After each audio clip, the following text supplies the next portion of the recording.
And allopranolone really helps with sleep because of GABA in this. What is it doing to help foster sleep? So it stimulates GABA receptors. Okay. Yeah. So by stimulating GABA receptors, it has this more of a sedating effect, which is why it can help women sleep. They are pricey. Yeah. The good news is that you don't have to stay on it forever. It's good to do it in cycles.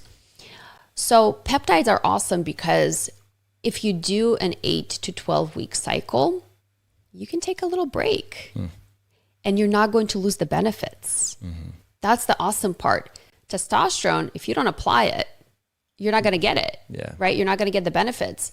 Whereas with the peptides, because they overall improve physiology of the cell, you're getting those benefits even when you stop, which is why we see the benefit even with a lot of the psychiatric peptides like Dihexa and Samax and Selnac, which affects dopamine and serotonin producing neurons, is that we cycle them and we're not even supposed to be on them long term. Unfortunately, the peptides that I just mentioned, as I mentioned this, I realized that the FDA is also is not excited about them. The reason why they pulled them is because they just want more evidence. They want more physicians like myself to provide the evidence that they're working and they don't have negative side effects compared to some of the other peptides. But there's a ton more that we can use to improve cognitive function, like oxytocin, for example. Wow. So this is the cuddly hormone that's released during intimacy. But actually, oxytocin nasal spray is very neuroprotective and can help with stress management, stress resilience, so better response to stress and anxiety and depression. What's a lifestyle habit in Russia that would make people healthier? I know there's a lot of banyas, sauna, people grow their own vegetables and foods and things like that.